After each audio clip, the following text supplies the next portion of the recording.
ಸಕ್ಕರೆ ನಾಡು ಮಂಡ್ಯ ಜಿಲ್ಲಾ ಕೇಂದ್ರ ಮತ್ತು ಮಂಡ್ಯ ಜಿಲ್ಲೆಯ ಎಲ್ಲ ನನ್ನ ಧ್ವನಿಯನ್ನು ಆಲಿಸ್ತಾ ಇರುವಂತಹ ಎಲ್ಲ ಸೌಹಾರ್ದ ಪ್ರೇಮಿಗಳಿಗೆ ಮೊಟ್ಟ ಮೊದಲನೇದಾಗಿ ನಾನು ಬೆಳಗಿನ ಶುಭಕಾಮನೆಗಳನ್ನು ಸಲ್ಲಿಸ್ತಾ ಇದ್ದೇನೆ. ಇವತ್ತು social Democratic Party of India ಮಂಡ್ಯದ ಸಂಜಯ್ ವೃತ್ತದಲ್ಲಿ ಒಂದು ಕಿಡಿಗೇಡಿ ಒಬ್ಬ ಕೋಮು ಕ್ರಿಮಿ ಮನುಷ್ಯ ಜನ್ಮಕ್ಕೆ ಕಳಂಕವಾಗಿರುವಂತಹ ಕಲ್ಲಡ್ಕ ಪ್ರಭಾಕರನ ಬಂಧನಕ್ಕೆ ಆಗ್ರಹಿಸಿ ಪ್ರತಿಭಟನೆ ಮಾಡಬೇಕಾದಂತಹ ದುರ್ಗತಿ ನಮ್ಮ ದೇಶ ಮತ್ತು ರಾಜ್ಯಕ್ಕೆ ಬಂದಿದೆ ಅಂತ ಹೇಳಿಕ್ಕೆ ನಾಚಿಕೆ ಆಗ್ತಾ ಇದೆ. ಈ ದೇಶ ಪ್ರಜಾಪ್ರಭುತ್ವ ದೇಶ. ಡಾಕ್ಟರ್ ಬಾಬಾ ಸಾಹೇಬ್ ಅಂಬೇಡ್ಕರ್ ಅವರು ಬರೆದಿರುವಂತಹ ಸಂವಿಧಾನದ ನೆಲೆಯಲ್ಲಿ ಮುಂದೆ ಸಾಗಬೇಕೇ ಹೊರತು ಸಂಘ ಪರಿವಾರದ ಕೇಶವ ಕೃಪದ ಅಘೋಷಿತ ಕಾನೂನುಗಳ ಮೂಲಕ ಈ ದೇಶ ಮುಂದೆ ಸಾಗಬಾರದು. ಯಾವ ಸಂದರ್ಭದಲ್ಲಿ ಒಬ್ಬ ಕೋಮು ಕ್ರಿಮಿಯನ್ನು ಬಂಧಿಸಬೇಕಂತ ನಾವು ಆಗ್ರಹಿಸಿ ಪ್ರತಿಭಟನೆ ಮಾಡ್ತಾ ಇದ್ದೀವೋ, ನಮ್ಮ ರಾಜ್ಯದ ಅಸ್ಮಿತೆಗೆ ಬೇಕಾಗಿ ಕನ್ನಡ ನಾಡು ನುಡಿ ನೆಲ ಜಲ ಭಾಷೆ ಗಡಿಯ ವಿಚಾರವಾಗಿ ನಿನ್ನೆ ನನ್ನ ಸಹೋದರ ಕರ್ನಾಟಕ ರಕ್ಷಣಾ ವೇದಿಕೆಯ ನಾರಾಯಣ್ ಗೌಡ್ರ ಅವರನ್ನ ಇವತ್ತು ಜೈಲಿಗೆ ಕಳಿಸಿರುವಂತಹ ಸರ್ಕಾರ ನಾಚಿಕೆ ಆಗ್ಬೇಕು. ಈ ಸರ್ಕಾರಕ್ಕೆ ನಿಮಗೆ ಏನಾದ್ರೂ ನಾಚಿಕೆ ಮಾನ ಮರ್ಯಾದೆ ಇದೆಯಾ? ಸಿದ್ದರಾಮಯ್ಯನವರೇ, ಈ ನಾಡಿನ ನೆಲ ಜಲ ಗಡಿ ಕನ್ನಡ ಭಾಷೆ ವಿಚಾರವಾಗಿ ಧ್ವನಿ ಎತ್ತಿದಂತಹ 15 ನಮ್ಮ ಕನ್ನಡ ಪರ ಹೋರಾಟಗಾರರನ್ನ ಇವತ್ತು ನೀವು ಜೈಲಿಗೆ ಹಾಕಿದ್ದೀರಾ. 15 ದಿನ ನ್ಯಾಯಾಂಗ ಬಂಧನಕ್ಕೆ ಕಳಿಸಿದ್ದೀರಾ.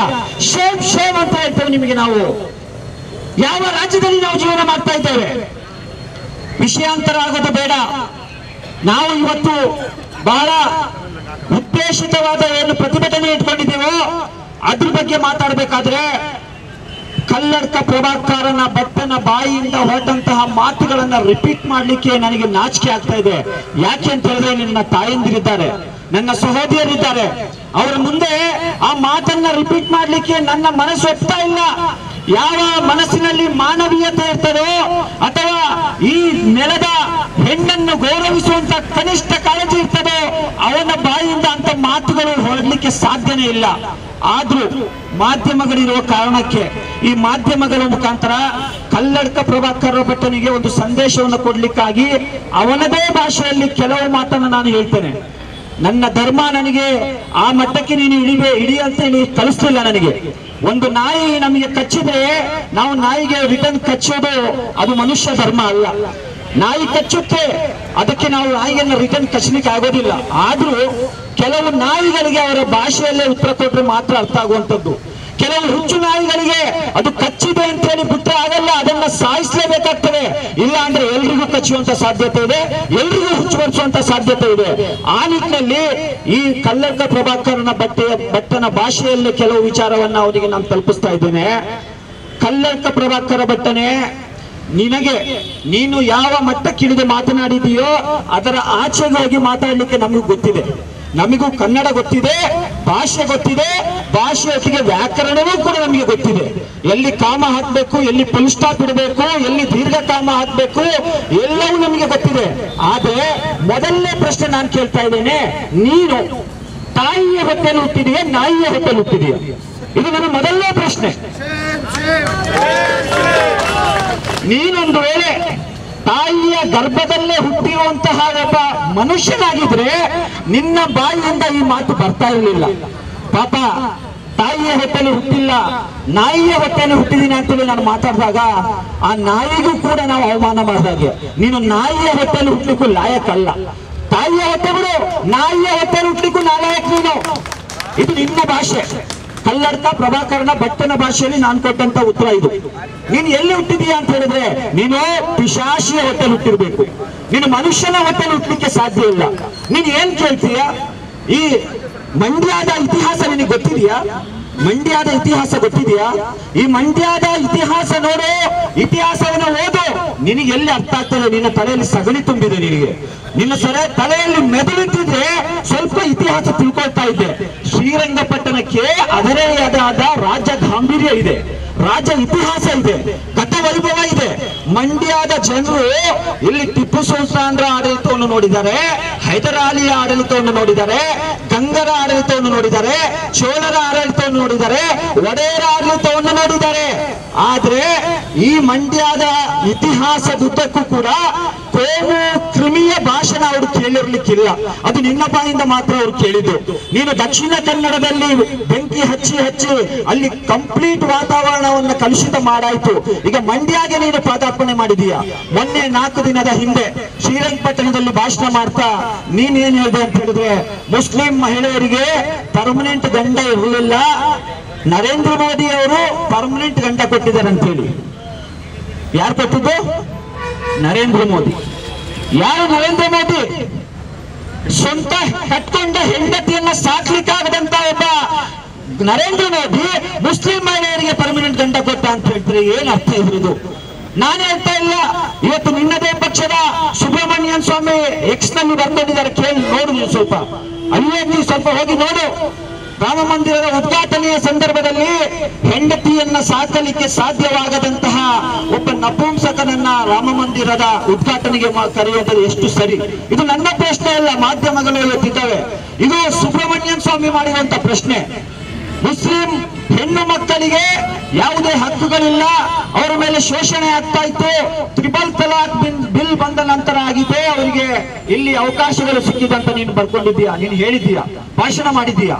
ನಿನಗೆ ಗೊತ್ತುಂಟಾ ಮುಸ್ಲಿಂ ಮಹಿಳೆಯರಿಗೆ 1440 ವರ್ಷಗಳ ಹಿಂದೆನೆ ಅವರಿಗೆ ಅವರ ಹಕ್ಕನ್ನ ಕೊಟ್ಟಿದ್ದು ಇಸ್ಲಾಂ ಧರ್ಮ, ಪವಿತ್ರ ಇಸ್ಲಾಂ ಧರ್ಮ. ಒಂದು ಹೆಣ್ಣು ಮಗು ಹುಟ್ಟಿದ ತಕ್ಷಣ ಮರಳುಗಾಡಿನಲ್ಲಿ ಜೀವಂತ ಅವರಿಗೆ ದಫನ್ ಮಾಡುವಂತಹ ಸಂದರ್ಭ 1440 ವರ್ಷಗಳ ಹಿಂದೆ ಇತ್ತು. ಆಗ ಮನುಕುಲದ ವಿಮೋಚಕನಾಗಿ, ಸ್ತ್ರೀ ಕುಲದ ವಿಮೋಚಕನಾಗಿ ಆಗಮಿಸಿದಂತಹ ನಮ್ಮೆಲ್ಲರ ಹೆಮ್ಮೆಯ ನಾಯಕ ಪ್ರವಾದಿ ಮೊಹಮ್ಮದ್ ಮುಸ್ತಫಾ ಸಲ್ಲಲ್ಲಾಹು ಅಲೈಹಿ ವಸಲ್ಲಂ ಹೇಳಿದ್ದು, ಹೆಣ್ಣಿನ ಪಾದದ ಅಡಿಯಲ್ಲಿ ಸ್ವರ್ಗವಿದೆ, ಹೆಣ್ಣನ್ನ ಗೌರವಿಸಿ, ಹೆಣ್ಣಿನ ಪಾದದ ಅಡಿಯಲ್ಲಿ ಸ್ವರ್ಗ ಇದೆ ಅಂತ ಹೇಳಿ ಕಲಿಸಿದ್ದು ನಮ್ಮ ಪ್ರವಾದಿಯವರು 1440 ವರ್ಷಗಳ ಹಿಂದೆ. ನೀನೇನು ಆ ಮಹಿಳೆಯರಿಗೆ ಹಕ್ಕಿನ ಬಗ್ಗೆ ಮಾತಾಡ್ತಾ ಇದೀಯಾ? ಇನ್ನು ತ್ರಿಬಲ್ ತಲಾಕ್ನ ಬಗ್ಗೆ ಅಂಕಿ ಅಂಶದ ಸಮೇತ ನಾನು ಮಾಹಿತಿಯನ್ನು ಕೊಡ್ಲಿಕ್ಕೆ ಬಯಸ್ತಾ ಇದ್ದೇನೆ. ಇಂಡಿಯಾದಲ್ಲಿ, ಈ ಭಾರತ ದೇಶದಲ್ಲಿ, ಸ್ವತಂತ್ರ ಭಾರತದ ಇತಿಹಾಸದಲ್ಲಿ ಇಲ್ಲಿ ಹಿಂದೂ ಮುಸ್ಲಿಂ ಅಂತ ಹೇಳಿ ಹೆಚ್ಚು ಇದನ್ನ ವೈರಲ್ ಮಾಡ್ತಾ ಇದ್ದಾರೆ. ಹಿಂದೂ ಮುಸಲ್ಮಾನರ ವಿಚಾರ ನಾವು ಮಾತಾಡ್ತಾ ಇಲ್ಲ. SDPI social Democratic Party of India ಯಾವುದೇ ಧರ್ಮದ ಆಧಾರದಲ್ಲಿ ರಾಜಕೀಯ ಮಾಡೋಕೆ ಬಂದಂತ ಪಕ್ಷ ಅಲ್ಲ. ಬಾಬಾ ಸಾಹೇಬ್ ಅಂಬೇಡ್ಕರ್ ಅವರ ಸಂವಿಧಾನದ ಆಶಯ ಜಾರಿಗಾಗಿ ರಾಜಕೀಯ ಮಾಡಲಿಕ್ಕೆ ಬಂದಂತ ಪಕ್ಷ. ಹಾಗಾಗಿ ಈ ದೇಶದ, ರಾಜ್ಯದ ಎಲ್ಲ ಜನವರ್ಗದವರು ನಮ್ಮೊಂದಿಗೆ ಕೈ ಜೋಡಿಸ್ತಾ ಇದ್ದಾರೆ. ಹಾಗಾಗಿ ಪ್ರಭಾಕರ ಭಟ್ಟನನ್ನ ಹಿಂದುತ್ವ, ಹಿಂದೂ ಧರ್ಮದೊಂದಿಗೆ ಸಮೀಕರಿಸಿ ಮಾತಾಡೋದನ್ನ ನಾವು ಸಪರೇಟ್ ಮಾಡಬೇಕು. ಹಿಂದೂ ಧರ್ಮಕ್ಕೂ ಪ್ರಭಾಕರನ ಭಟ್ಟನ ಬಾಯಿಯಲ್ಲಿ ಬರುವಂತ ಮಾತಿಗೂ ಯಾವುದೇ ಸಂಬಂಧ ಇಲ್ಲ. ಇಲ್ಲಿರುವಂತಹ ಹಿಂದೂಗಳು ನಮ್ಮೊಂದಿಗಿದ್ದಾರೆ. ಅವರ ಬಾಯಿಯಲ್ಲಿ ಬರುವಂತದ್ದು ಮಹಿಳೆಯನ್ನ ಪೂಜ್ಯನೀಯ ಭಾವನೆಯಿಂದ ನೋಡ್ತಾರೆ, ಮಹಿಳೆಯನ್ನ ಗೌರವದಿಂದ ನೋಡ್ತಾರೆ, ಮಹಿಳೆಯರಲ್ಲಿ ತಾಯಿಯನ್ನ ನೋಡುವಂತ ಹೇಳಿ ಕಲಿಸಿದಂತ ಧರ್ಮ ಹಿಂದೂ ಧರ್ಮ. ಆ ಹಿಂದೂ ಧರ್ಮಕ್ಕೆ ಕಳಂಕ ತರುವಂತ ರೀತಿಯಲ್ಲಿ ಮಾತನಾಡುವಂತಹ ಪ್ರಭಾಕರ ಭಟ್ಟನಿಗೂ ಹಿಂದೂ ಧರ್ಮಕ್ಕೂ ಯಾವುದೇ ಸಂದರ್ಭ ಇಲ್ಲ. ಪ್ರಭಾಕರ ಭಟ್ಟ ಯಾವ ಧರ್ಮವನ್ನು ಪ್ರತಿಪಾದಿಸ್ತಾ ಇದ್ದಾನೆ ಅಂತ ಹೇಳಿದ್ರೆ, ವರ್ಣಾಶ್ರಮ ಧರ್ಮವನ್ನು ಪ್ರತಿಪಾದಿಸುವಂತವನು. ಇದು ಅವನೇ ಹೇಳ್ಕೊಂಡಿದ್ದಾನೆ. ಏನು, ಅವನ ಗುರು ಆದಂತಹ ಗೋಳ್ವಾಲ್ಕರ್, ಆ ಸಂಘ ಪರಿವಾರದ ನಾಯಕ, ಅವರ ಬುಕ್ನಲ್ಲಿ ಬರ್ಕೊಂಡಿದ್ದಾನೆ. 1956ರಲ್ಲಿ ಗುಜರಾತ್ನ ಒಂದು ಯೂನಿವರ್ಸಿಟಿಯಲ್ಲಿ ಪಾಠ ಮಾಡ್ತಾ ಅವರ ಸಂಘದ ಅತ್ಯುನ್ನತ ನಾಯಕ ಹೇಳಿದಂತ ಮಾತು ನನ್ನ ಮಾತಲ್ಲ, ಪುಸ್ತಕದಲ್ಲಿ ಉಲ್ಲೇಖ ಆಗಿದೆ. ಕ್ರಾಸ್ ಬೀಡಿಂಗಿನ ಕ್ರಾಸ್ ಅನ್ನ ತಗೊಳ್ತಾ ಭಾರತೀಯ ಜನರಲ್ಲಿ ಕ್ರಾಸ್ ಬೀಡಿಂಗ್ ಮಾಡಬೇಕು ಅಂತ ಹೇಳಿ ನಮ್ಮ ಪಕ್ಕದ ಕೇರಳ ರಾಜ್ಯದಲ್ಲಿ ಏನು ನಂಬೂದರಿ ಬ್ರಾಹ್ಮಣರನ್ನ ಕರ್ತಂದು ಕ್ರಾಸ್ ಬೀಡಿಂಗಿನ ವ್ಯವಸ್ಥೆ ನಾವು ಮಾಡಿದೀವಿ ಅಂತ ಹೇಳಿ ಬರ್ಕೊಂಡಿದ್ದಾರೆ. ಅದು ಏನ್ ಗೊತ್ತಿದೆ ನಿಮಗೆ? ಪ್ರಭಾಕರ ಭಟ್ಟನ ಇತಿಹಾಸ ಇದು. ಯಾರು ದಿನಕ್ಕೊಂದು ಗಂಡನನ್ನ ಇಟ್ಕೊಂಡಿದ್ದು ಅಂತ ಹೇಳಿದ್ರೆ ಇವರ ಪೂರ್ವಿಕರೇ ಹೊರತು ಮುಸಲ್ಮಾನರಲ್ಲ, ಹಿಂದೂಗಳಲ್ಲ. ಇವರ ಪೂರ್ವಿಕರು ಯಾರು? ಈ ಕಲ್ಲರ್ಥ ಪ್ರಭಾಕರನ ಭಟ್ಟ ಪ್ರತಿಪಾದಿಸುವಂತಹ ವರ್ಣಾಶ್ರಮ ಧರ್ಮದ ಪೂರ್ವಿಕರಾಗಿದ್ದಾರೆ. ದಿನಕ್ಕೊಂದು ಗಂಡನ ಸಂಸ್ಕೃತಿ ಹೊಂದಿರುವಂತದ್ದು. ನಮ್ಮೂದರಿ ಬ್ರಾಹ್ಮಣರು ಅವರ ದಿನಚರಿ ಹೇಗಿತ್ತು ಅಂತ ಹೇಳಿದ್ರೆ, ನಿಮ್ಮ ನಿಮ್ಮ ಮಂಡ್ಯದವರಿಗೆ, ಮೈಸೂರಿನವರಿಗೆ ಬಹಳ ಚೆನ್ನಾಗಿ ಗೊತ್ತುಂಟು ಆ ಇತಿಹಾಸ. ಅಲ್ಲಿ ದಲಿತ ಸಹೋದರಿಯರಿಗೆ ಬಟ್ಟೆ ಉಡ್ಲಿಕ್ಕೆ ಅವಕಾಶ ಕೊಟ್ಟಿರಲಿಲ್ಲ ಅವರು. ಒಂದು ವೇಳೆ ದಲಿತ ಸಹೋದರಿಯರು ಬಟ್ಟೆಯನ್ನ ಹಾಕೊಂಡು ಏನಾದ್ರೂ ಭೂಮಿಗೆ ಏನಾದ್ರೂ ಬೀದಿಯಲ್ಲಿ ಸಂಚರಿಸಿದ್ರೆ ಸ್ಥಳ ತೆರಿಗೆ ಕಟ್ಟಬೇಕಾಗಿತ್ತು. ಆ ಸಂದರ್ಭದಲ್ಲಿ ಅಂತಹ ಅನಿಷ್ಟ ಪದ್ಧತಿಯ ವಿರುದ್ಧ ದಂಡೆತ್ತು ಹೋಗಿ ಆ ನಂಬೂದರಿ ರಾಜನನ್ನ ಸೋಲಿಸಿ ಎಲ್ಲರಿಗೂ ಬಟ್ಟೆ ಹಾಕಲಿಕ್ಕೆ ಅವಕಾಶ ಕೊಟ್ಟಿದ್ದು ಶಹೀದ ಮಿಲ್ಲತ್ ಟಿಪ್ಪು ಸುಲ್ತಾನ್ ರಹಮತುಲ್ಲಾ ಅಲೈಹಿರವರು. ಇದು ಇತಿಹಾಸ, ಇದು ನೈಜ ಇತಿಹಾಸ. ಕಲ್ಲರ್ಕ ಭಟ್ಟನಿಗೆ ಇದು ಅರ್ಥ ಆಗೋದಿಲ್ಲ, ಯಾಕಂದ್ರೆ ಅವನ ಮೈ ತಲೆಯಲ್ಲಿ ಸಗಣಿ ಇರುವಂತದ್ದು, ಮೆದುಳು ಇಲ್ಲ. ಹಾಗಾಗಿ ಅಲ್ಲಿದ್ದಂತ ನಂಬೂದರಿ ಬ್ರಾಹ್ಮಣರ ಒಂದು ದಿನಚರಿ ಇತ್ತು, ಅಥವಾ ಒಂದು ಕಲ್ಚರ್ ಇತ್ತು, ಅವರ ಸಂಸ್ಕೃತಿ ಇತ್ತು. ಯಾವ ಕಲ್ಲರ್ಕ ಭಟ್ಟ ಪ್ರತಿಪಾದಿಸುವಂತ ಸಂಸ್ಕೃತಿನೇ ಆ ನಂಬೂದರಿ ಬ್ರಾಹ್ಮಣರು ಪ್ರತಿಪಾದಿಸ್ತಾ ಇದೆ ಅಂತ ಹೇಳಿದ್ರೆ, ಆ ಸಂದರ್ಭದಲ್ಲಿ ಕ್ಷತ್ರಿಯ, ಶೂದ್ರ ಮತ್ತು ವೈಶ್ಯ ಏನು ಇವರು ವರ್ಣಾಶ್ರಮ ಪದ್ಧತಿಯನ್ನು ಆಚರಿಸಿಕೊಂಡು ಬರ್ತಾ ಇದ್ರು. ಈ ಮೂರು ವರ್ಗದ ಯಾವುದಾದ್ರೂ ಮಹಿಳೆಯರು ಹೊಸದಾಗಿ ಮದುವೆ ಆದ್ರೆ, ಇದು ನನ್ನ ಮಾತಲ್ಲ, ನೀವು ಅವರ ಗ್ರಂಥಗಳನ್ನು ತೆಗೆದು ನೋಡಿ, ನಂಬೂದರಿ ಬ್ರಾಹ್ಮಣರ ಇತಿಹಾಸ ಇದೆ.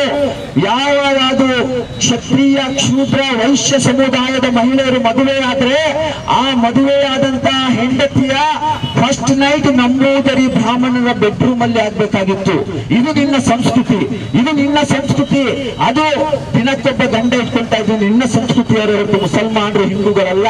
ನೀನು ಹಿಂದುತ್ವದ ಪೋಷಾಕನ್ನು ಧರಿಸಿಕೊಂಡು ಹಿಂದೂ ಧರ್ಮಕ್ಕೆ ಕಳಂಕ ತರುವಂತೆ ಮಾತನ್ನು ಆಡಬೇಡ. Social Democratic Party of India ಇವತ್ತು ಈ ಪ್ರತಿಭಟನೆಯ ಮುಖಾಂತರ ಕೆಲವೊಂದು ವಿಚಾರಗಳನ್ನ ಈ ಸಮಾಜಕ್ಕೆ ಕೊಡ್ಲಿಕ್ಕೆ ಬಯಸ್ತಾ ಇದೆ. ಈ ದೇಶ, ಈ ರಾಜ್ಯ, ವಿಶೇಷವಾಗಿ ಮಂಡ್ಯ ಜಿಲ್ಲೆಗೆ ಅದರದೇ ಆದಂತ ಇತಿಹಾಸ ಇದೆ. ಈ ಮಂಡ್ಯ ಜಿಲ್ಲೆಯಲ್ಲಿ ಹಲವಾರು ಋಷಿ ಮುನಿಗಳು ಇಲ್ಲಿಯ ಪ್ರಕೃತಿಯ ಸೊಬಗಿನಲ್ಲಿ ಜ್ಞಾನೋದಯವನ್ನು ಪಡ್ಕೊಂಡಿದ್ದಂತ ಇತಿಹಾಸ ಇದೆ. ಕರ್ನಾಟಕದಲ್ಲಿ ಒಂದು ಹೊಸ ಏನು ನಾವು ವಿದ್ಯಾರ್ಥಿಗಳಿದ್ದಾಗ ಒಂದು ಹಾಡನ್ನ ಕಲಿತಾ ಇದ್ವಿ, ಧರಣಿ ಮಂಡಲ ಮಧ್ಯದೊಳಗೆ ಅಂತ ಹೇಳಿ. ಆ ಧರಣಿ ಮಂಡಲ ಮಧ್ಯದೊಳಗೆ ಹಾಡು ಬರೆದಿದ್ದು ಇದೇ ನಿಮ್ಮ ಮಂಡ್ಯ ಜಿಲ್ಲೆಯ ಒಬ್ಬ ಕವಿಯಾಗಿದ್ರು. ಅಂತಹ ಇತಿಹಾಸ ಇರುವಂತಹ ಈ ಮಂಡ್ಯ ಜಿಲ್ಲೆ, ಮತ್ತು ಇಲ್ಲಿ 95% ಒಕ್ಕಲುತನ ಮಾಡಿಕೊಂಡು, ಒಕ್ಕಲಿಗರಿರುವಂತಹ ಒಕ್ಕಲುತನ ಅಂತ ಹೇಳಿದ್ರೆ ಏನು ಕಡಿಮೆ ವಿಚಾರ ಅಲ್ಲ. ಭೂಮಿಯನ್ನ ಗುದ್ದಿ ಅದರಿಂದ ಅನ್ನವನ್ನು ತಯಾರು ಮಾಡುವಂತ ಕೆಲಸ ಮಾಡುವಂತಹ ಶ್ರಮಜೀವಿಗಳಿರುವಂತಹ ಈ ಒಕ್ಕಲಿಗರ ನಾಡಿನಲ್ಲಿ ನೀನು ಕೋಮ ವಿಷ ಬೀಜದ ಅವರ ಬಿತ್ತುವಂತ ಕೆಲಸ ಮಾಡಿದ್ರೆ ಅದು ಇದು ಫಲ ಕೊಡಲ್ಲ. ಇದು ಆ ಭೂಮಿಯಲ್ಲ, ಅದು ನೀನು ಅರಬ್ಬಿ ಸಮುದ್ರದಲ್ಲಿ ಹೋಗಿ ನೀನು ಕೃಷಿ ಮಾಡು, ಅಲ್ಲೇನಾದ್ರೂ ಫಲ ಕೊಡಬಹುದೇ ಹೊರತು ಮಂಡ್ಯದಲ್ಲಿ ಫಲ ಕೊಡೋದಿಲ್ಲ ಎಂಬಂತ ಸಂದೇಶವನ್ನು ಇವತ್ತು social Democratic Party of India ಕೊಡ್ತಾ ಇದೆ. ನಾವೆಲ್ಲರೂ ಏಕೋದರ ಸಹೋದರರಾಗಿ ಬದುಕ್ತಾ ಇದ್ದೇವೆ. ಇಲ್ಲಿ ಜಾತಿ, ಧರ್ಮ, ವರ್ಣ, ವರ್ಗದ ವಿಷ ಬೀಜವನ್ನ ಬಿತ್ತಲಿಕ್ಕೆ ಹೊರಗಡೆಯಿಂದ ಯಾವುದಾದ್ರೂ ಇಂಥ ಕ್ರಿಮಿಗಳು ಬಂದಾಗ ಮಂಡ್ಯದ ಜನರು ಎಂದಿಗೂ ಅವಕಾಶ ಕೊಟ್ಟಿಲ್ಲ. ನಿಮಗೆ ನೆನಪಿರಬೇಕು, ಒಂದೂವರೆ ವರ್ಷದ ಹಿಂದೆ ಕಾಳಿಸ್ವಾಮಿ ಎಂಬುವಂತಹ ಒಬ್ಬ ಕಾವಿ ಧರಿಸಿಕೊಂಡು ಒಬ್ಬ ದೊಡ್ಡ ಕ್ರಿಮಿನಲ್, ಅವನು ಕೂಡ ಇಲ್ಲಿ ಪಾದಯಾತ್ರೆ ಮಾಡ್ತೀನಿ ಮುತಾಲಿಕನ್ನ ಕರ್ಕೊಂಡಂತ ಬಂದಾಗ ಮಂಡ್ಯದ ಪ್ರಜ್ಞಾವಂತ ನಾಗರಿಕರು ಅವನಿಗೆ ಸವಾಲು ಹಾಕ್ತಾರೆ, ಮಂಡ್ಯದ ಭೂಮಿಗೆ ನೀನು ಬರುವಂತ ಅವಶ್ಯಕತೆ ಇಲ್ಲ, ನಿನ್ನ ಕೋಮು ವೈಷಮ್ಯದ ವಿಷ ಬೀಜದಲ್ಲಿ ಬಿತ್ತಬೇಡ, ನೀನು ಒಂದು ವೇಳೆ ಮಂಡ್ಯಗೆ ಬಂದ್ರೆ ನಿನ್ನನ್ನ ತಡೆಯಲಿಕ್ಕೆ ನಾವು ಮೊದಲು ಪಂಕ್ತಿಯಲ್ಲಿ ಇರ್ತೇವೆ ಅಂತ ಹೇಳಿ ಆವಾಜ್ ಹಾಕಿದ್ರು. ಇದು ಮಂಡ್ಯದ ಸಂಸ್ಕೃತಿ. ಆದ್ರೆ ಶ್ರೀರಂಗಪಟ್ಟಣದಲ್ಲಿ ಇವನು ಭಾಷಣ ಮಾಡಬೇಕಾದ್ರೆ ಅಲ್ಲಿ ಯಾರು ಕೂಡ ಮಂಡ್ಯದ ಗಂಡು ಮಕ್ಕಳು ಇರಲಿಲ್ಲ. ಗಂಡು ಮಕ್ಕಳು ಇದ್ದಿದ್ರೆ ಅವನನ್ನ ಆ ವೇದಿಕೆಯನ್ನ ಕೆಳಗಿಳಿಸ್ತಾ ಇದ್ರು. ಇದು ನಮಗೆ ಗೊತ್ತುಂಟು. ಅಲ್ಲಿದ್ದವರೆಲ್ಲ ಹಿಜರಾಗಳು. ಯಾಕೆ ಈ ಮಾತನ್ನ ಹೇಳ್ತಾ ಇದ್ದೀನಿ ಅಂತ ಹೇಳಿದ್ರೆ, ಇವನು ಇಂತಹ ಈ ಮಹಿಳೆಯರ ಬಗ್ಗೆ ಅವಹೇಳನಕಾರಿಯಾಗಿ ಮಾತನಾಡಬೇಕಾದ್ರೆ ಶಿಳ್ಳೆ ಚಪ್ಪಾಳೆ ತರ್ತಾರ ಅಂತ ಹೇಳಿದ್ರೆ ಅವರು ಕೂಡ ಅವರ ತಾಯಿಯಂದಿರ ಗರ್ಭದಲ್ಲಿ ಹುಟ್ಟಿರ್ಲಿಕ್ಕೆ ಸಾಧ್ಯ ಇಲ್ಲ. ಖಂಡಿತವಾಗಿ ಭಾಷಣ ಮಾಡು, ಇದು ಅಭಿವ್ಯಕ್ತಿ ಸ್ವಾತಂತ್ರ್ಯ ಎಲ್ರಿಗೂ ಇದೆ, ಅದಕ್ಕೆ ಒಂದು ಲಿಮಿಟೇಷನ್ಸ್ ಇದೆ. ಪ್ರತಿಯೊಬ್ಬರು ಮಾತನಾಡಬಹುದು, ವಿಚಾರಗಳನ್ನು ಮಂಡನೆ ಮಾಡಬಹುದು. ನಾನು ಕೂಡ ಈಗ 10-15 ನಿಮಿಷ ಆಯ್ತು ಮಾತನಾಡಲಿಕ್ಕೆ ಬಂದು, ಯಾರ ವಿರುದ್ಧವೂ ನಾನು ದೂಷಿಸ್ತಿಲ್ಲ, ಯಾವುದೇ ಧರ್ಮದ ವಿರುದ್ಧ ನಾನು ಬೆಳೆಯುತ್ತಿಲ್ಲ, ಯಾವುದೇ ಆಚರಣೆಗಳ ಬಗ್ಗೆ ನಾನು ಎಳೆಯುತ್ತಿಲ್ಲ. ಮಾತ್ರ ಕಲ್ಲಡ್ಕ ಪ್ರಭಾಕರ ಭಟ್ಟ ಎಂಬುವಂತಹ ಕೋಮು ಕ್ರಿಮಿಯ ವಿರುದ್ಧ ನಾನು ಮಾತಾಡಿದ್ದೀನಿ. ಯಾಕಂತ ಹೇಳಿದ್ರೆ ಇಂಥವರನ್ನ ಗಂಡಿಸುವಂತದ್ದು, ಇಂಥವರ ಬಗ್ಗೆ ಧ್ವನಿ ಎತ್ತುವಂತದ್ದು ಈ ನಾಡಿನ ಪ್ರಜ್ಞಾವಂತರಾದ ನಮ್ಮೆಲ್ಲರ ಸಾಮೂಹಿಕ ಜವಾಬ್ದಾರಿ. ಈಗ ಮತ್ತೊಂದು ವಿಚಾರ ನಿಮಗೆ ಒಂದು ಗಮನಕ್ಕೆ ತರಲಿಕ್ಕೆ ಬಯಸ್ತಾ ಇರುವಂತದ್ದು, ಕರ್ನಾಟಕದಲ್ಲಿ ಈ ಕೋಮು ವೈಷಮ್ಯದ ವಿಷಬೀಜ ಬಿತ್ತುವಂತಹ ಕಲ್ಲಡ್ಕ ಪ್ರಭಾಕರನ ಭಾಷಣ ಒಂದು ಕಡೆ ಆದ್ರೆ, ಇದನ್ನ ನೋಡಿಕೊಂಡು ಮೂಕ ಪ್ರೇಕ್ಷಕರಂತೆ ವರ್ತಿಸ್ತಾ ಇರುವಂತಹ ನಮ್ಮ ಸರ್ಕಾರ ಇನ್ನೊಂದು ಕಡೆ. ಈ ಸರ್ಕಾರ ಅಧಿಕಾರಕ್ಕೆ ಬರೋಕ್ಕಿಂತ ಮುಂಚೆ ಹೇಳೋ ವಿಚಾರ ಏನಂತ ಹೇಳಿದ್ರೆ, ನಾವು ಅಧಿಕಾರಕ್ಕೆ ಬಂದ್ರೆ ಇಂತಹ ಕೋಮು ವಿಷಬೀಜ ಬಿತ್ತುವಂತಹ, ಏನು ಕೋಮು ವೈಷಮ್ಯವನ್ನ ಬಿತ್ತುವಂತಹ ಜನರಿಗೆ ನಾವು ಯಾವುದೇ ಅವಕಾಶವನ್ನ ಕೊಡೋದಿಲ್ಲ ಅಂತ ಹೇಳಿದ್ರು. ಆದ್ರೆ ನಿಮಗೆ ಗೊತ್ತಿರಲಿ, ಕರ್ನಾಟಕದಲ್ಲಿ ಒಬ್ಬ 153A ಅಡಿಯಲ್ಲಿ ಪ್ರಕರಣ ದಾಖಲಾಗಿ ಜಾಮೀನು ರಹಿತ ಕೇಸನ್ನ ದಾಖಲು ಮಾಡಿಕೊಂಡು 24 ಅಲ್ಲ 48 ಗಂಟೆಗಳು ಕಳೀತಾ ಇದೆ. ಇದುವರೆಗೆ ಅವನಿಗೆ ಅರೆಸ್ಟ್ ಮಾಡುವಂತ ತಾಕತ್ತು ಸರ್ಕಾರಕ್ಕಿಲ್ಲ. ನಾಚಿಕೆ ಆಗಬೇಕು ಸರ್ಕಾರಕ್ಕೆ. ಯಾವ ಸರ್ಕಾರ ಚುನಾವಣೆಗೆ ಮುಂಚೆ ದೊಡ್ಡ ಭಾಷಣವನ್ನು ಬಿಗಿತಾ ಬಂದಿತ್ತು, ಇವತ್ತು ಇಂತಹ ಕಿಡಿಗೇಡಿಗಳನ್ನ ಬಂಧಿಸಲಿಕ್ಕೆ ಮೀನಾಮೇಷವನ್ನು ಇಳಿಸ್ತಾ ಇದೆ. ಹಾಗಾದ್ರೆ ಸಿದ್ದರಾಮಯ್ಯನವರೇ, ಹೋಮ್ ಮಿನಿಸ್ಟರ್ ಪರಮೇಶ್ವರ್ ಅವರೇ ಇವತ್ತು social Democratic Party of India ಕೇಳ್ತಾ ಇದೆ, ನೀವು ಯಾರ ಆದೇಶದ ಮೇಲೆ ಕರ್ತವ್ಯವನ್ನು ನಿರ್ವಹಿಸ್ತಾ ಇದ್ದೀರಾ? ಬಾಬಾ ಸಾಹೇಬ್ ಅಂಬೇಡ್ಕರ್ ಅವರ ಸಂವಿಧಾನದ ಮೇಲೆ ನೀವು ಪ್ರಮಾಣ ವಚನ ಮಾಡಿದ್ದಿದ್ರೆ 24 ಗಂಟೆವರೆಗೆ ಈ ಕೋಮು ಕ್ರಿಮಿಯನ್ನ ಬಂಧಿಸಿ ಜೈಲು ಕಟ್ಟಬೇಕಾಗಿತ್ತು. ನೀವು ಅದನ್ನು ಮಾಡಲಿಲ್ಲ. ನೀವು ಯಾರ ಆದೇಶವನ್ನು ಪಾಲಿಸ್ತಾ ಇದ್ದೀರಾ? ಈ ಪ್ರಶ್ನೆಯನ್ನ social Democratic Party of India ಇವತ್ತು ಮಂಡ್ಯದ ಈ ಸರ್ಕಲ್ ನಿಂದ ಕೇಳ್ತಾ ಇದೆ. ಎರಡನೇ ವಿಚಾರ, ಇವತ್ತು ಕನ್ನಡ ನಾಡಿನಲ್ಲಿ ಪ್ರಗತಿಪರ ಸಂಘಟನೆಗಳಾಗಿರಲಿ ಅಥವಾ ಅಲ್ಪಸಂಖ್ಯಾತ ದೀನದಲಿತ ಹೋರಾಟಗಾರರಾಗಿರಲಿ, ಈಗಾಗಲೇ ನಾನು ಪ್ರಸ್ತಾಪ ಮಾಡಿದಂಗೆ ಕನ್ನಡ ಪರ ಹೋರಾಟಗಾರರಾಗಿರಲಿ, ಅವರು ಈ ನಾಡಿನ ನೆಲ ಜಲ ಭಾಷೆ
ಗೊತ್ತಿದೆ.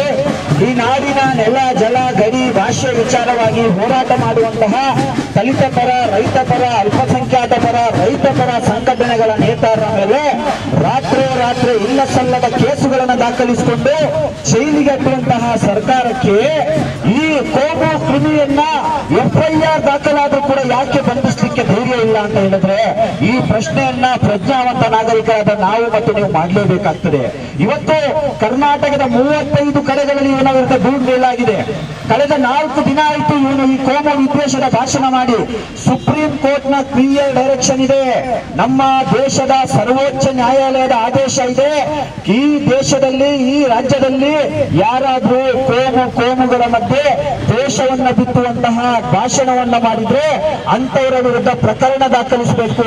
ಕೇವಲ ಪ್ರಕರಣ ಮಾತ್ರ ಅಲ್ಲ, ಅಂತವರಿಗೆ ಭಾಷಣ ಮಾಡಲಿಕ್ಕೆ ಅವಕಾಶ ಕೊಡಬಾರ್ದು ಅಂತ ಹೇಳಿ ಸುಪ್ರೀಂ ಕೋರ್ಟ್ ಡೈರೆಕ್ಷನ್ ಇದೆ. ಹಾಗಾದ್ರೆ ಸುಪ್ರೀಂ ಕೋರ್ಟ್ ನ ಡೈರೆಕ್ಷನ್ ಅನ್ನು ಯಾಕೆ ಕರ್ನಾಟಕ ಸರ್ಕಾರ ಪಾಲಿಸ್ತಾ ಇಲ್ಲ? ಯಾಕೆ ಶ್ರೀರಂಗಪಟ್ಟಣದಲ್ಲಿ ಇಂತಹ ಕೋಮು ವಿದ್ವೇಷದ ಭಾಷಣ ಮಾಡಬೇಕಾದ್ರೆ ಅಲ್ಲಿ ಪೊಲೀಸ್ನವರು ಡ್ಯೂಟಿ ಮಾಡ್ತಾ ಇರ್ಲಿಲ್ವಾ? ಇವರಿಗೆ ಅದ್ರ ಬಗ್ಗೆ ನಾಲೆಡ್ಜ್ ಇರ್ಲಿಲ್ವಾ? ಇವರನ್ನ ಪ್ರಶ್ನೆ ಮಾಡ್ಬೇಕಾಗ್ತದೆ. ಮತ್ತೆ ಪೊಲೀಸ್ನವರಿಗೆ ನಾವು ಬೈದು ಪ್ರಯೋಜನ ಇಲ್ಲ. ಪಾಪ ಅವರು ಒತ್ತಡದಲ್ಲಿ ಕೆಲಸ ನಿರ್ವಹಿಸುವಂತದ್ದು. ಯಾಕಂತ ಹೇಳಿದ್ರೆ ಅವರ ಮೇಲಾಧಿಕಾರಿಗಳು ಅಥವಾ ಮಿನಿಸ್ಟರ್ಗಳು, ರಾಜಕೀಯ ಮಹಾಶಯರು ಏನ್ ಹೇಳ್ತಾರೆ ಅದನ್ನ ಫಾಲೋ ಮಾಡಬೇಕು. ನನಗೆ ಇವತ್ತು ಕೂಡ ಭರವಸೆ ಇದೆ, ಮಂಡ್ಯ ಜಿಲ್ಲೆಯ ಪೊಲೀಸ್ನವರಿಗೆ ನೀವೇನಾದ್ರೂ ಅವಕಾಶ ಕೊಟ್ರೆ 24 ಗಂಟೆವರೆಗೆ ಈ ಕಿಡಿಗೇಡಿಯನ್ನು ಬಂಧಿಸಿ ಜೈಲಿಗೆ ತಾಕತ್ತು ಪೊಲೀಸ್ ಇಲಾಖೆಗಿದೆ. ಆದ್ರೆ ಅವರ ಕೈಯನ್ನ ಕಟ್ಟಿ ಹಾಕಲಾಗಿದೆ. ಆದ್ರೆ ನಾನು ಒಂದು ವಿನಂತಿಯನ್ನ ಮಾಡ್ತಾ ಇದ್ದೇನೆ. ಮಂಡ್ಯ ಜಿಲ್ಲಾ ಪೊಲೀಸ್ ಸೂಪರಿಂಟೆಂಡೆಂಟ್ ಸಹೋದರರಲ್ಲಿ ನನ್ನ ವಿನಂತಿ ಏನಂತ ಹೇಳಿದ್ರೆ, ನೀವು ಡಾಕ್ಟರ್ ಬಾಬಾ ಸಾಹೇಬ್ ಅಂಬೇಡ್ಕರ್ಗೆ ಅತೀತರಾಗಿ ನಿಮ್ಮ ಡ್ಯೂಟಿಯನ್ನ ನಿಭಾಯಿಸಿ. ನೀವು ಯಾವುದೇ ರಾಜಕಾರಣಿಗಳ ಮಾತನ್ನ ಕೇಳಬೇಡಿ. ಯಾರು ಈ ರಾಜ್ಯದ ಕೋಮು ವಿಶ್ವೇಶವನ್ನ, ಕೋಮು ಭಾವನೆಯನ್ನ ಕೇಳಿಸುವಂತ ಕೆಲಸ ಮಾಡಿದ್ದಾನೋ ಆ ಕ್ರಿಮಿಯನ್ನ ಬಂಧಿಸಿ ನೀವು ಜೈಲಿಗೆ ಹತ್ತಿದ್ರೆ ಈ ರಾಜ್ಯದ ಜನರು ನಿಮಗೆ ಸಲ್ಯೂಟ್ ಹೊಡಿತಾರೆ, ನಿಮ್ಮ ಡ್ಯೂಟಿಗೆ ಸಲ್ಯೂಟ್ ಹೊಡಿತಾರೆ. ನೀವು ರಾಜಕಾರಣಿಗಳ ಏನು ಮಾತನ್ನ ಕೇಳಬೇಡಿ. ಈಗ ಪೊಲೀಸ್ ಇಲಾಖೆಗೆ ಒಂದು ಮಾಹಿತಿಯನ್ನು ಕೂಡ ಕೊಡ್ತಾ ಇದ್ದೇನೆ. ನೀವು ಒಂದು ವೇಳೆ ಡಿಲೇ ಮಾಡಿದ್ರೆ ಇಂತಹ ಕೋಮು ಕ್ರಿಮಿಗಳನ್ನ ಬಂಧಿಸಲಿಕ್ಕೆ ಏನಾಗುತ್ತೆ ಅಂತ ಹೇಳಿದ್ರೆ, ಇವತ್ತು ಹೈಕೋರ್ಟ್ ನಲ್ಲಿ ಪಿಟಿಷನ್ ಅನ್ನ ದಾಖಲು ಮಾಡಿದ್ದಾನೆ ಈ ಕಲ್ಲಡ್ಕ ಪ್ರಭಾಕರ ಭಟ್ಟ. ಅವನ ವಿರುದ್ಧ ಆಗಿರುವಂತಹ FIR ಅನ್ನ ರದ್ದುಪಡಿಸಲಿಕ್ಕೆ ಬೇಕಾಗಿ ಈಗ ಸರ್ಕಾರದ ಏನು ಅಡ್ವೊಕೇಟ್ ಜನರಲ್ ಆಗಿರ್ಬೋದು ಅಥವಾ ಸರ್ಕಾರದ ವಕೀಲರ ಮೇಲೆ ಬಹಳ ದೊಡ್ಡ ಜವಾಬ್ದಾರಿ ಇದೆ. ಯಾಕೆ ಇವನನ್ನ ಕೇಸನ್ನ ವಜಾ ಮಾಡಬಾರ್ದು ಅಂತ ಹೇಳಿ ಕ್ರಿಯೆಯಾದಂತಹ ರಿಪೋರ್ಟ್ ಅನ್ನ ಹಾಕಬೇಕು. ಹಾಗಾಗಿ ಮಂಡ್ಯ ಜಿಲ್ಲಾ SP ಅವರು ನಾನು ಕೇಳ್ಕೊಡುವಂತದ್ದು, ನಿಮ್ಮ ಜವಾಬ್ದಾರಿಯನ್ನು ನಿರ್ವಹಿಸಿ. ನೀವು ಸಂವಿಧಾನಕ್ಕೆ ಅತೀತರಾಗಿ ಕೆಲಸ ನಿರ್ವಹಿಸಿ. ಯಾವುದೇ ಒತ್ತಡಕ್ಕೆ ನೀವು ಮಣಿಬೇಡಿ. ಇದೇ ಸಿದ್ದರಾಮಯ್ಯನವರು 2013ರ ಚುನಾವಣಾ ಭಾಷಣದ ಸಂದರ್ಭದಲ್ಲಿ ಹೇಳಿದ್ರು, ನಾವು ಏನಾದ್ರೂ ಕಾಂಗ್ರೆಸ್ ಅಧಿಕಾರಕ್ಕೆ ಬಂದ್ರೆ ಕಲ್ಲಡ್ಕ ಪ್ರಭಾಕರನ ಭಟ್ಟನ ಹಳೆ ಕೇಸುಗಳನ್ನ ರೀಓಪನ್ ಮಾಡ್ತೇವೆ. ನಾಚಿಕೆ ಆಗೋದಿಲ್ಲ ಸಿದ್ದರಾಮಯ್ಯನವರು? ನಿಮಗೆ ನಾಚಿಕೆ ಆಗೋದಿಲ್ವಾ? ನಿಮಗೆ 2013ರಲ್ಲಿ ನೀವು ಕೊಟ್ಟಂತ ಹೇಳಿಕೆ ಅದು ಬಿಡಿ. ಈಗ ನಿಮ್ಮದೇ ಸರ್ಕಾರ ಆಡಳಿತದಲ್ಲಿದೆ.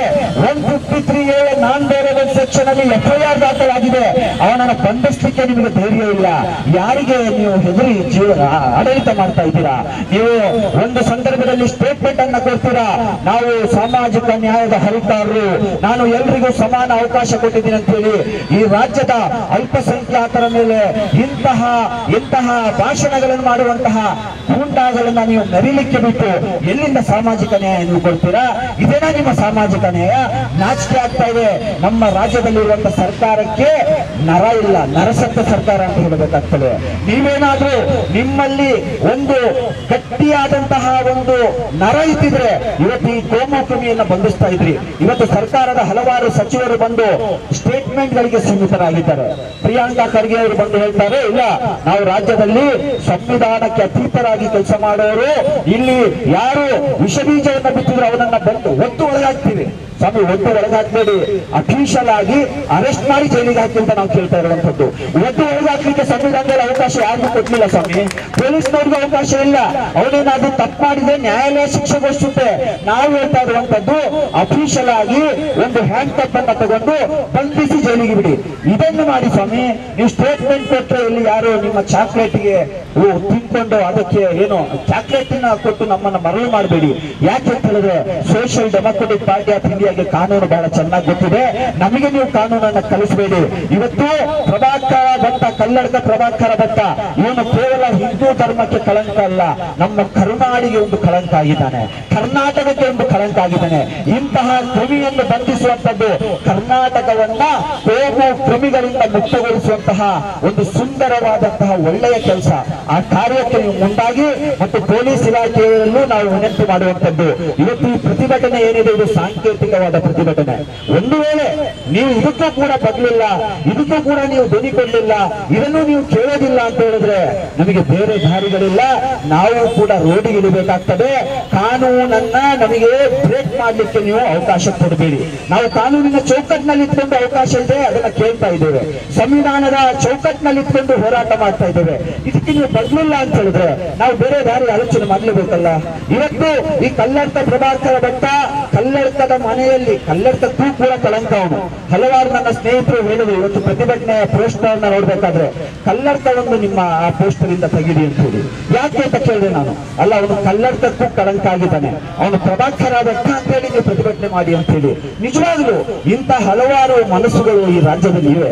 ಅವನು ಇಡೀ ಊರಿಗೆಲ್ಲ ಈ ದೇಶಕ್ಕೆ ಕಳಂಕ ಆಗಿರುವಂತ ವ್ಯಕ್ತಿ. ನಾನು ಯಾಕೆ ಈ ಮಾತು ಹೇಳ್ತಾ ಇದ್ದೀನಿ ಅಂತ ಹೇಳಿದ್ರೆ, ಇವನ ಮನಸ್ಸಿನಲ್ಲಿ ಆ ಮಾತು ಬಂತಲ್ಲ, ಆ ತಾಯಂದಿರ ಬಗ್ಗೆ ಎಲ್ಲಿಂದ ಬಂತು ಅಂತ ನೋಡಿದ್ರೆ ಕಲ್ಲಡ್ಕ ಪ್ರಭಾಕರ ಭಟ್ಟನ ಇತಿಹಾಸವೂ ಕೂಡ ಅದಕ್ಕೆ ಸಾಕ್ಷಿಯಾಗಿದೆ. ಪ್ರಾಣಿ ಮಂಗಳೂರಿನ ಬ್ರಿಡ್ಜ್ ನಲ್ಲಿ ಒಂದು ಓಮಿನಿ ಅಲ್ಲಾಡ್ತಾ ಇತ್ತಂತೆ. ನನಗೆ ಗೊತ್ತಿಲ್ಲ, ಕೇಳಲ್ಪಟ್ಟಿದ್ದು ನಾನು.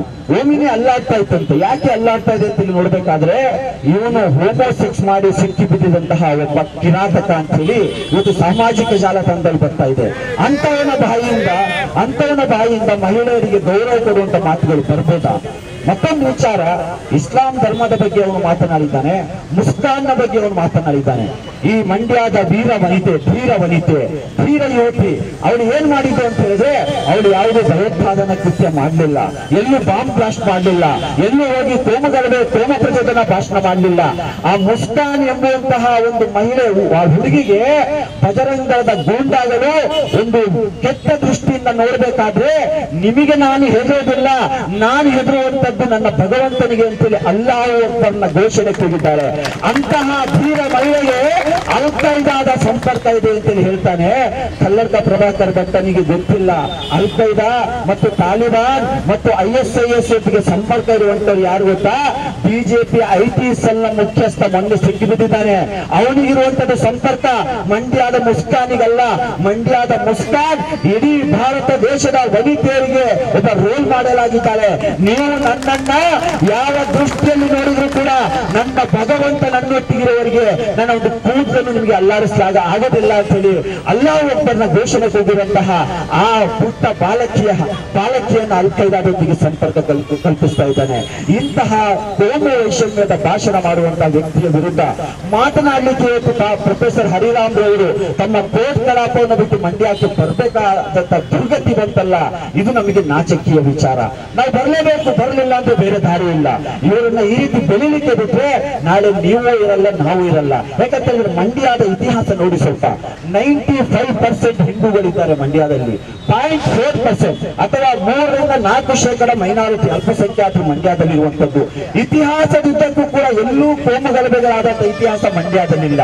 ಯಾಕಂತ ಹೇಳಿದ್ರೆ ನಾವು ಅನ್ಯೋನ್ಯತೆಯಿಂದ ಏಕೋದರ ಸಹೋದರ ಹಾಗೆ ನಾವು ಬದುಕು ಸಾಗಿಸ್ತಾ ಇದ್ದೇವೆ.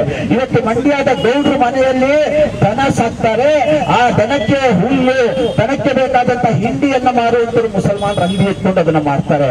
ಗೌಡ್ರ ಮನೆಯಲ್ಲಿ ಅವರ ತೋಟದಲ್ಲಿ ಮಾವಿನಕಾಯಿಯನ್ನ ಬೆಳೀತಾರೆ, ಭತ್ತವನ್ನು ಬೆಳೀತಾರೆ, ಅದನ್ನ ಕೊಂಡು ಮಾರುಕಟ್ಟೆಗೆ ಕೊಂಡೋಗೋರು ಮುಸಲ್ಮಾನರು. ನಾವು ಪರಸ್ಪರ ಕೊಡುಕೊಳ್ಳುವಿಕೆಯಿಂದ ಸೌಹಾರ್ದತೆಯಿಂದ ಜೀವನ ಸಾಗಿಸ್ತಾ ಇದ್ದೇವೆ. ಇಲ್ಲಿ ನಿಂಬೆ ಹಣ್ಣಿನ ರಸವನ್ನು ಹಿಂಡಿ ಕೋಮ ವೈಷಮ್ಯದ ವಿಷಬೀಜ ಬಿತ್ತಲಿಕ್ಕೆ ಕಲ್ಲಡ್ಕ ಪ್ರಭಾಕರ್ ಭಟ್ಟನಂತಹ ಕೋಮು ಕೃಮಿಗಳು ಬಂದ್ರೆ ನಿನ್ನ ಆಟ ಮಂಡ್ಯದ ಭೂಮಿಯಲ್ಲಿ ನಡೆಯೋದಿಲ್ಲ ಎಂಬಂತ ಸಂದೇಶವನ್ನ ಮಂಡ್ಯದ ಜನರು ಅವನಿಗೆ ಸಾರಬೇಕಾಗಿದೆ.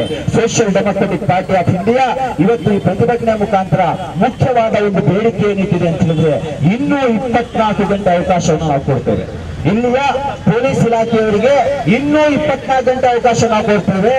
ಏನು FIR ದಾಖಲಾಗಿದೆ ಅದರ ಆಧಾರದಲ್ಲಿ ಅವರನ್ನು ಬಂಧಿಸಿ ಜೈಲೂಟ ಕನಿಷ್ಠ 1 ದಿನ ಆದ್ರೆ ಜೈಲಿನ ಮುದ್ದು ಮುರಿಲೇಬೇಕು. ಇದು ನಮ್ಮ ಆಗ್ರಹ. ಇದನ್ನು ನೀವು ಮಾಡಿ. ಒಂದು ವೇಳೆ ಮಾಡಲಿಲ್ಲ ಅಂತ ಹೇಳಿದ್ರೆ ಈ ಹೋರಾಟ ರಾಜ್ಯಾದ್ಯಂತ ವ್ಯಾಪಿಸುತ್ತೆ ಎಂಬಂತಹ ಸಂದೇಶವನ್ನು ನಾನು ನೀಡಲಿಕ್ಕೆ ಬಯಸ್ತಾ ಇದ್ದೇನೆ. ಕೇವಲ ಮುಸಲ್ಮಾನರು ಮಾತ್ರ ಅಲ್ಲ, ಕೇವಲ ಮಂಡ್ಯದವರು ಮಾತ್ರ ಅಲ್ಲ, ಇವತ್ತು ಇಡೀ ಕರ್ನಾಟಕದ ಮೂಲೆಯಿಂದ ಮಹಿಳೆಯರು ರೋಡಿಗಿಳಿತಾ ಇದ್ದಾರೆ. ನಾನು ಸಲ್ಯೂಟ್ ಮಾಡ್ತೇನೆ ಮಂಡ್ಯದ ಧೀರ ವನಿತೆಯರಿಗೆ. 3 ದಿನಗಳ ಮುಂಚೆ ಮಂಡ್ಯದ ನಮ್ಮ ಹಿಂದೂ ಸಹೋದರಿಯರು ಬೀದಿಗಿಂದು ಹೋರಾಟ ಮಾಡಿದ್ರು ಈ ಪ್ರಭಾಕರ್ ಭಟ್ಟನನ್ನ ಬಂಧಿಸಲಿಕ್ಕೆ. ಇದು ನಮ್ಮ ಭಾರತ, ಇದು ನಮ್ಮ ಕರ್ನಾಟಕ, ಇದು ನನ್ನ ಮಂಡ್ಯ, ಇದು ನನ್ನ ಸಕ್ಕರೆ ನಾಡಿನ ವಿಶೇಷತೆ. ಇಂತಹ ಮಂಡ್ಯದಲ್ಲಿ ನೀವು ನಿಮ್ಮ ಜವಾಬ್ದಾರಿಯನ್ನು ನಿರ್ವಹಿಸಿ ಅಂತ ಹೇಳಿ ಪೊಲೀಸ್ ಇಲಾಖೆಯವರಿಗೆ ನಾವು ಸ್ಪಷ್ಟವಾದ ಸಂದೇಶವನ್ನು ರವಾನಿಸ್ತಾ ಇದ್ದೇವೆ. ಎರಡನೇದಾಗಿ ನಮ್ಮ ಡಿಮ್ಯಾಂಡ್ ಇರುವಂತದ್ದು, ಮುಂದಿನ ದಿನಗಳಲ್ಲಿ ಯಾರೇ ಆಗಿರಲಿ, ಅವನು ಎಷ್ಟು ದೊಡ್ಡ ರಾಜಕೀಯ ಧುರೀಣ ಆಗಿರಲಿ, ಒಂದು ವೇಳೆ ವೇದಿಕೆಯಲ್ಲಿ ನಿಂತ್ಕೊಂಡು ಯಾವುದಾದ್ರೂ ಧರ್ಮಗಳ ಮಧ್ಯೆ ನಮ್ಮ ಮಹಿಳೆಯರ ಬಗ್ಗೆ ವಿದ್ವೇಷಕಾರಿ ದ್ವೇಷ ಉಂಟಾಗುವಂತ ಭಾಷಣ ಮಾಡಿದ್ರೆ ಅದೇ ಸಂದರ್ಭದಲ್ಲಿ ಅವರನ್ನ ಆ ವೇದಿಕೆಯಿಂದ ಕೆಳಗಿರಿಸಿ. ಅದು ನಾವಾಗಿದ್ರೂ ಸರಿ, ಯಾವುದೇ ಧರ್ಮದ ಬಗ್ಗೆ, ಯಾವುದೇ ಜಾತಿಯ ಬಗ್ಗೆ, ಮಹಿಳಾ ಸಮುದಾಯದ ಬಗ್ಗೆ ಮಾತನಾಡುವಂತ ಯಾರೇ ಅದನ್ನ ಪ್ರಯತ್ನ ಪಟ್ಟರು ಸುಪ್ರೀಂ ಕೋರ್ಟ್ನ ಸರ್ವೋಚ್ಚ ನ್ಯಾಯಾಲಯದ ಡೈರೆಕ್ಷನ್ ಇದೆ, ಅಂತಹ ಭಾಷಣಗಳಿಗೆ ಅವಕಾಶ ಕೊಡಬಾರ್ದು ಅಂತ ಹೇಳಿ ಈ ಜವಾಬ್ದಾರಿಯನ್ನು ನೀವು ನಿರ್ವಹಿಸಬೇಕು ಅಂತ ಹೇಳಿ ನಾವು ಒಂದು ಮನವಿಯನ್ನ ಮಾಡ್ತಾ ಇದ್ದೇವೆ. ಇವತ್ತು ಇಸ್ಲಾಂ ಧರ್ಮದ ಬಗ್ಗೆ ಬಹಳಷ್ಟು ವಿಚಾರಗಳು ನಾನು ಹೇಳಲಿಕ್ಕಿದೆ, ಆದ್ರೆ ಇದು ವೇದಿಕೆ ಅಲ್ಲ. ಆದ್ರೆ ಸೂಚ್ಯವಾಗಿ ಕೆಲವೊಂದು ವಿಚಾರಗಳನ್ನ ಹೇಳ್ತೇನೆ. ಏನು ಇಸ್ಲಾಂ ಅಂತ ಹೇಳಿದ್ರೆ? ಇಸ್ಲಾಂ ಅಂತ ಹೇಳಿದ್ರೆ ಪ್ರೀತಿ, ಇಸ್ಲಾಂ ಅಂತ ಹೇಳಿದ್ರೆ ವಿಶ್ವಾಸ, ಇಸ್ಲಾಂ ಅಂತ ಹೇಳಿದ್ರೆ ಸಹೋದರತೆ, ಇಸ್ಲಾಂ ಅಂತ ಹೇಳಿದ್ರೆ ಅನ್ಯೋನ್ಯತೆಯಿಂದ ಬದುಕುವಂತಹ ಕಲೆ. ಯಾಕಂತ ಹೇಳಿದ್ರೆ 850 ವರ್ಷಗಳ ಕಾಲ ನಮ್ಮ ಪೂರ್ವಿಕರು ಈ ದೇಶವನ್ನು ಆಡಳಿತ ಮಾಡಿದ್ದಾರೆ. ಅವ್ರು ಯಾವತ್ತೂ ಕೂಡ ಇದನ್ನ ಇಸ್ಲಾಂ ದೃಷ್ಟಿಯಲ್ಲಿ ದೇಶವನ್ನ ಆಳ್ಬೇಕು ಅಂತ ಕಾಣಲಿಲ್ಲ, ಕನಸು ಕಾಣಲಿಲ್ಲ. ಅವರು ಎಲ್ರಿಗೂ ಸಮಾನ ಅವಕಾಶಗಳನ್ನು ಕೊಟ್ಟ ಕಾರಣಕ್ಕಾಗಿ ಇವತ್ತು ಈ ದೇಶ ಒಂದು ಸೌಹಾರ್ದ ಭಾರತವಾಗಿ ಹುಟ್ಟಿದೆ. ಮತ್ತು ಇಂಡಿಯಾದ ಮುಸಲ್ಮಾನರ ಬಗ್ಗೆ ವಿಶೇಷತೆ ಏನಿದೆ ಅಂತ ಹೇಳಿ ನಿಮಗೆ ಅರ್ಥ ಆಗ್ಬೇಕಂತ ಹೇಳಿದ್ರೆ, ಇಂಡಿಯಾ ಮತ್ತು ಪಾಕಿಸ್ತಾನ ಪಾರ್ಟಿಷನ್ ಆದಾಗ ನಾವು ಈ ಭಾರತ ದೇಶದ ಹಿಂದೂಗಳೊಂದಿಗೆ ನಾವು ಸೌಹಾರ್ದಯುತವಾಗಿ ಬದುಕ್ತೀವಿ ಅಂತ ಉಳ್ಕೊಂಡವರು ನಮ್ಮ ಪೂರ್ವಿಕರು. ನಮಗೆ ಮುಸ್ಲಿಂ ರಾಷ್ಟ್ರ ಬೇಕಾಗಿಲ್ಲ. ಈ ದೇಶದ ಬಹುತ್ವ ಸಂಸ್ಕೃತಿಯನ್ನು ಅಳವಡಿಸಿಕೊಂಡು ಬಾಬಾ ಸಾಹೇಬ್ ಅಂಬೇಡ್ಕರ್ ಅವರು ಕೊಟ್ಟಿರುವಂತಹ ಪ್ರಜಾಪ್ರಭುತ್ವ ಜಾತ್ಯತೀತ ಸಮಾಜವಾದ ಸಿದ್ಧಾಂತದ ಅಡಿಯಲ್ಲಿ ನಾವು ಜೀವನ ಮಾಡ್ತೀವಿ ಅಂತ ಬದುಕ್ತೇವೆ. ಇಲ್ಲೇ ಉಳ್ಕೊಂಡವರು ಮುಸಲ್ಮಾನರು. ಹಾಗಾಗಿ ಮುಸಲ್ಮಾನರ ದೇಶಭಕ್ತಿಯ ಮೇಲೆ ಯಾರು ಪ್ರಶ್ನೆ ಮಾಡುವ ಅವಶ್ಯಕತೆ ಇಲ್ಲ. ಮುಸಲ್ಮಾನರ ದೇಶಭಕ್ತಿಯ ಮೇಲೆ ಪ್ರಶ್ನೆ ಮಾಡುವಂತಹ ಯಾವುದಾದ್ರೂ ಅವಶ್ಯಕತೆ ನಿಮಗೆ ಬಿದ್ರೆ ಜಾಸ್ತಿ ದೂರ ನೀವು ಹೋಗಬೇಡಿ. ಶ್ರೀರಂಗಪಟ್ಟಣದ ಗುಂಬಜಿಗೆ ಹೋಗಿ ನೋಡಿ. ಅಲ್ಲಿ ಅಂತಿಮ ವಿಶ್ರಾಂತಿ ಪಡಿತಾ ಇರುವಂತಹ ನಮ್ಮ ಪೂರ್ವಿಕರಾದ ಶಹೀದ್ ಮೇಲೆ ಟಿಪ್ಪು ಸುಲ್ತಾನ್ ರವರ ಮುಂದೆ ಆಯ್ಕೆಗಳಿತ್ತು. ಆಯ್ಕೆಗಳನ್ನು ತಿರಸ್ಕರಿಸಿ ಬ್ರಿಟಿಷರ ವಿರುದ್ಧ ಖಂಡತೆಯಿಂದ ಹೋರಾಡಿ ಹುತಾತ್ಮರಾದಂತಹ ಇತಿಹಾಸ ನಮ್ದು. ನಮಗೆ ನೀವು ದೇಶ ಪ್ರೇಮ ಕಲಿಸಲಿಕ್ಕೆ ಬರಬೇಡಿ. ನಮ್ಮ ಮೈಯ ರಕ್ತ ಕಣಗಳಲ್ಲಿ ದೇಶ ಪ್ರೇಮ ಉಕ್ಕಿ ಹರಿತಾ ಇದೆ. ಇದನ್ನು ತೋರ್ಪಡಿಸುವಂತಹ ಅವಶ್ಯಕತೆ ನಮಗಿಲ್ಲ. ಸಂಘ ಪರಿವಾರದವರ ದೇಶ ಪ್ರೇಮ ಯಾರಿಗಿತ್ತು ಅಂತ ಹೇಳಿ ಇತಿಹಾಸವನ್ನು ಓದ್ಕೊಳ್ಳಿ. ಈ ದೇಶದ ಸ್ವಾತಂತ್ರ್ಯ ಚಳವಳಿ ನಡೀತಾ ಇರಬೇಕಾದ್ರೆ ಬ್ರಿಟಿಷರಿಗೆ ಕ್ಷಮಾಪಣೆ ಬರೆದಂತಹ ಗೋಳ್ವಾರ್ಕರ್ನ ಸಾರ್ವಾರ್ಕರ್ನ ಫೋಟೋವನ್ನ ಇವತ್ತು ವಿಧಾನಸೌಧದಲ್ಲಿ ಇರ್ತಾರೆ. ಇದು ನಾಚಿಕೆಗೇಡು ಈ ರಾಜ್ಯಕ್ಕೆ. ಇಂತಹ ಇತಿಹಾಸದ ಬಗ್ಗೆ ಗಂಧ ಗಾಳಿ ಗೊತ್ತಿಲ್ಲದಂತಹ ಕಲ್ಲಡ್ಕ ಹೇಳೋದು ಬೇಡ. ಪ್ರಭಾಕರ ಭಟ್ಟ ಕೋಮು ಕ್ರಿಮಿ ಪ್ರಭಾಕರ ಭಟ್ಟನ ಬಗ್ಗೆ ನಾವು ತಲೆಬಿಸಿ ಮಾಡುವ ಅವಶ್ಯಕತೆ ಇಲ್ಲ.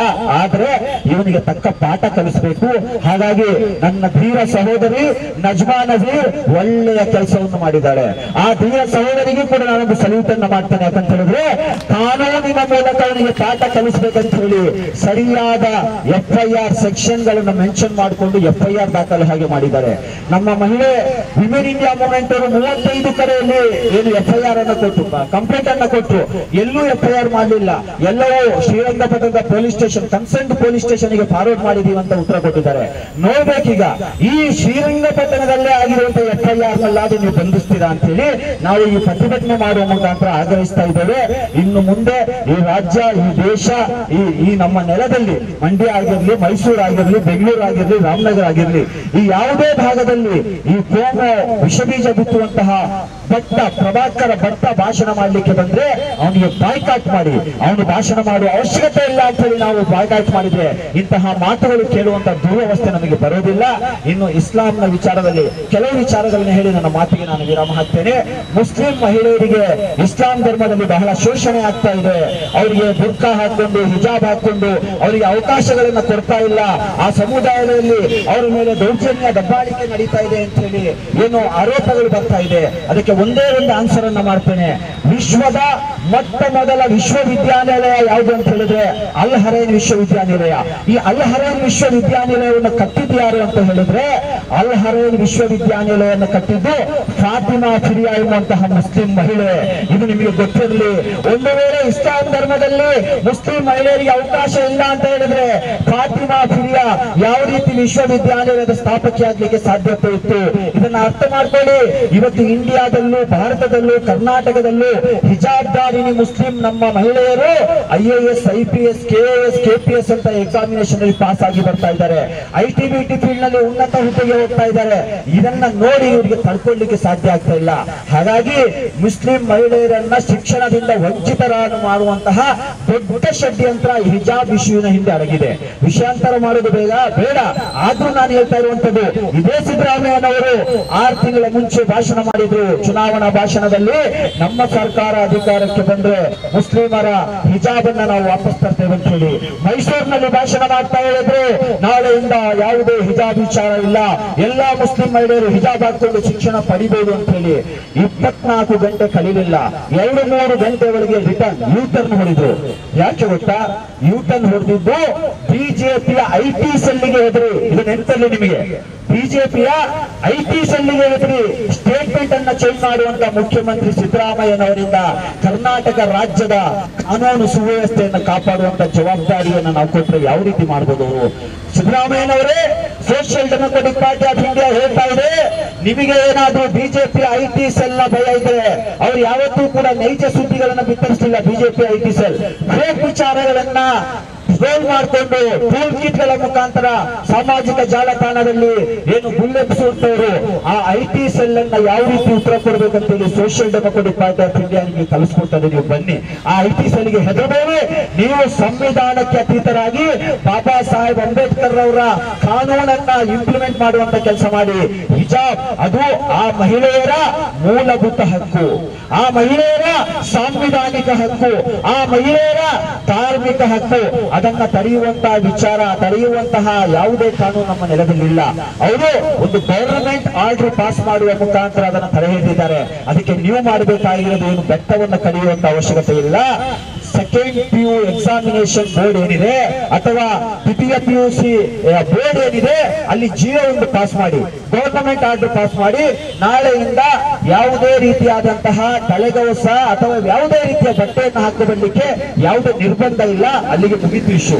ಅದಕ್ಕೆ RSS ನ IT ಸೆಲ್ಗೆ ಹೆದರುವಂತ ಅವಶ್ಯಕತೆ ಇಲ್ಲ, ಬಿಜೆಪಿಯ IT ಸೆಲ್ಗೆ ಹೆದರುವಂತ ಅವಶ್ಯಕತೆ ಇಲ್ಲ. ಇದನ್ನ ನೀವು ಮಾಡಲಿಲ್ಲ ಅಂತ ಹೇಳಿದ್ರೆ ನೀವು ಯಾವುದೇ ಭಾಷಣ ಮಾಡಿದ್ರು ನಿಮ್ಮನ್ನ ನಂಬುವಂತ ಪರಿಸ್ಥಿತಿ ಜನರಿಲ್ಲ. ಇವತ್ತು ಸಾಮಾಜಿಕ ಜಾಲತಾಣದಲ್ಲಿ ಎಲ್ಲರೂ ಆಕ್ಟಿವ್ ಆಗಿರ್ತಾರೆ, ಎಲ್ಲರೂ ಗಮನಿಸ್ತಾ ಇರ್ತಾರೆ.